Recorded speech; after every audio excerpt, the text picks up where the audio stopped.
За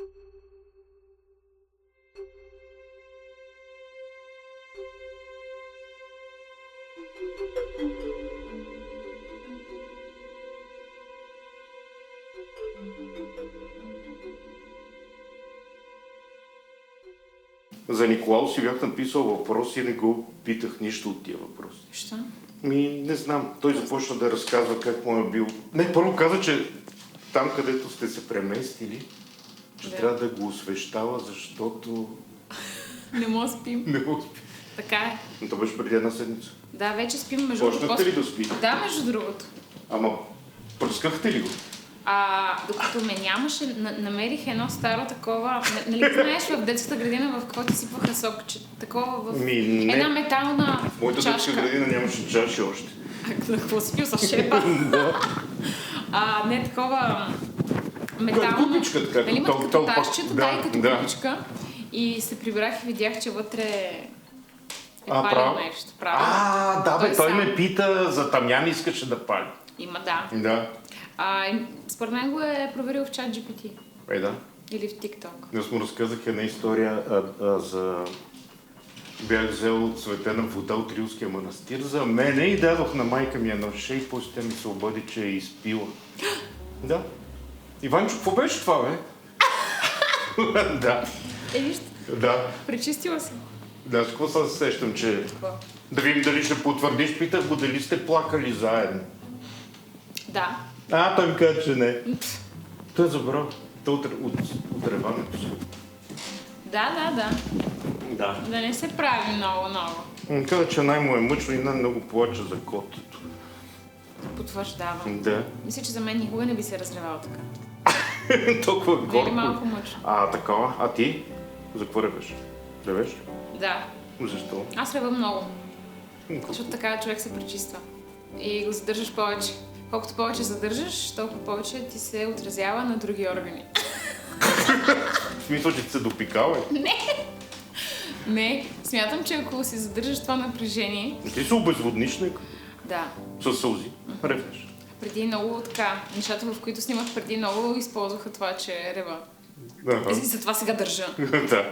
Имала съм моменти, признавам си, типично като женичка, в такива любовни драми, такова самонаслаждение. Но това беше доста отдавна. Да. Не че е самонаслаждение, просто когато практикуваш тази професия, изведнъж, много е странно това нещо, изведнъж в моменти от живота се насочваш навътре към себе си и започваш да се изследваш. И аз съм го правила в много тежки моменти и затова не е наслаждение, изучавам какво ми се случва. Защото заради актьорството го правиш за други, за викам образи си, някакви. полза от този в момента. И към мене си да... Да. В смисъл, човека няма да се върне, обаче поне пък да има някакъв плюс от целия този рев. Да, ако се върне нещо, пак готино. Не, пак готино. Да. Мисъл, бонус е. Да. Чай, не решах да ревеш, да се смея. Чакай бе, нищото, нали може да ревеш от смях или да ревеш от смях. Това е много трудно, много трябва да ме разсмееш. Не сега, по принцип. По принцип, да. От плачливите си. Да, плача си. Да, и аз си рева. Плачем си. Тук съм писал нещо, което беше за Николаус, обичаш ли да плачеш красиво?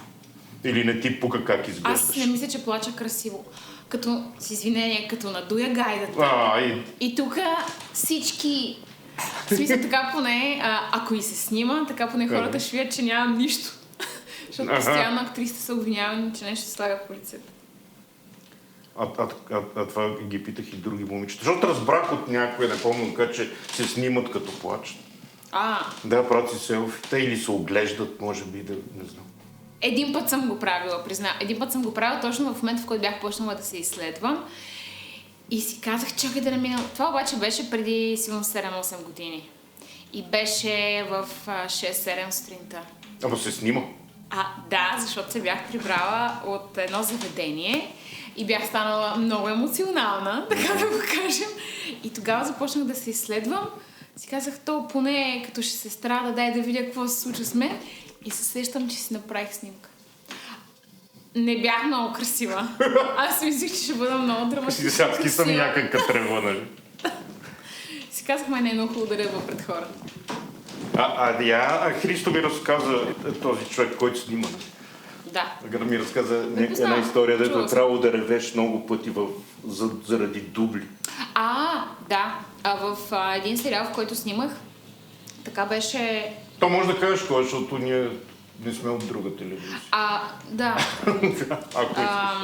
В 7 часа разлика имаме... Вярно! Снимала съм. Да. Преди 12 години или 13. Там те видяхме всички за първи път. Да. И аз се видях за Да. първи път. Ти там беше черна или руса? Черна Беше. бях само После беше с след Съни това, Бичев. нали? Но там имаше една сцена, в която снимахме в една адвокатска кантора и така беше разположена камерата, 4 човека в кадър и аз трябва в един момент да се разрева. И всъщност тогава така беше разположена камерата, че аз влизах и ходех от човек на човек и влизах във всеки близък кадър.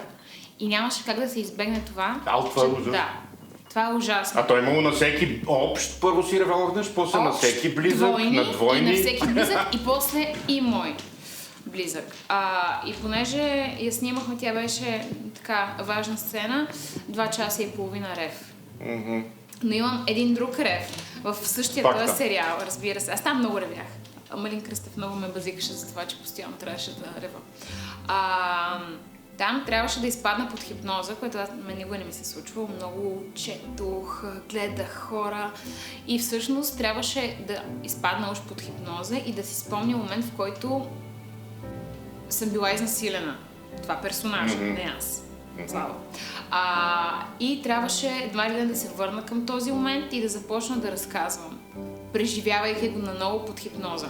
И тогава, разбира се, когато се е случвало това нещо, тя е ревала, моят персонаж, т.е. аз трябваше да рева. Да. И от толкова напъване, аз сещам, че ме бях сложена на един диван и то просто трябваше и с действие да показвам. И от толкова напъване, след 2 часа имах кръвоизлив в окото. Но тогава не знаех как да рева професионално. Сега вече ревем без слава. Други, имала съм в същия сериал, снимахме в едно заведение и просто най-красиво изгледаше как камерата минаваше така и ме задминаваше. И тогава един любим мой режисьор ми каза: Боряна, много ще е хубаво да ревеш само от едната страна. Тогава много му се изнервих и от яд ми потече само тази. Аз трябва да намеря тази сцена. Да. След това се тръгна и от другата, обаче го имаше това, което той искаше. Но ме беше яд. В смисъл, как така? Той иска да си контролирам. Да. И още много истории с рев. Най-често ме разревават. Аз имам варненско коте. Най-често аз имам... да кажем, че това съм го казвала. Няма да разкривам така големи тайни. Леко ще го задълбоча. Аз имам много паникатаки, свързани с близки хора. То ще махнем какво ти искаш. Какво ти искаш, това? Ще гледам да внимавам. И всъщност имам много паникатаки с близки хора и аз всеки ден трябва да чувам своите близки хора, защото в края на деня, ако някой си е легнал, защото е бил уморен, не сме се чули, доста... И ти не си добре. Да, не съм добре. Ама какво? Ще плачеш ли? Ако не си го... Да. Ако не си го чула. Да. Всичко... Аз много дълго време търся причината за това. И според мен причината е, защото съм загубила някои мои близки хора. Загубила съм ги, като преди това всъщност не бяхме в добри отношения. Тоест, последният ни разговор беше скандал. Да, разбирам. Да. И не искаш повече да се случва. Не, и страдам от гузна съвест. Да. Много мило. Според мен ни разказва. Да. Има ми стана мъжност. Така ли? Да, за някакси, да. Ма няма плач. Не, когато... Защото той човек няма да се върне. И ти не можеш да му кажеш всъщност всичко, което си иска. Да. Ти не знаеш, че това ми е последния момент. И лошото е, че аз не си взех пулка. Тоест ти не знаеш как да вземеш пулка. Ако сега няма безгрешни хора, особено дори твоите роднини, Има моменти, в които е окей да замълчиш, да ти мине, но аз и това не мога да правя. Защото постоянно си казвам, ами ако това е последния момент, в който съм ги чула и видяла. И аз знаеш какво правя? Много подобно е на това. Нещо като съм груб с някого, по телефона обикновено. И с това ми става много гадно и си викам, не, сега трябва пак да му се обада и да замажа нещата. Обаче, защото пък и съм глупав по някакъв начин, звънна му и не знам какво да направя. И всъщност не ги оправя. Да. Даже може би става по-тъп. Що се чуи за какво съм му звъннал. Да. Ама поне си му звъннал и се успокои. Да.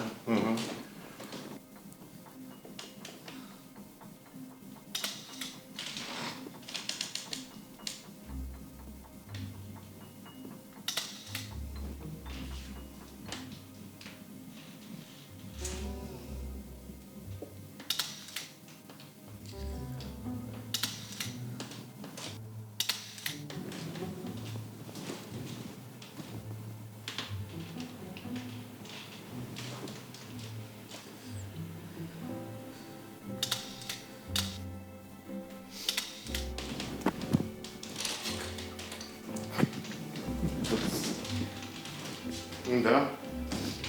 Окей ли? Стоп. Да си хора. Да. Искам я.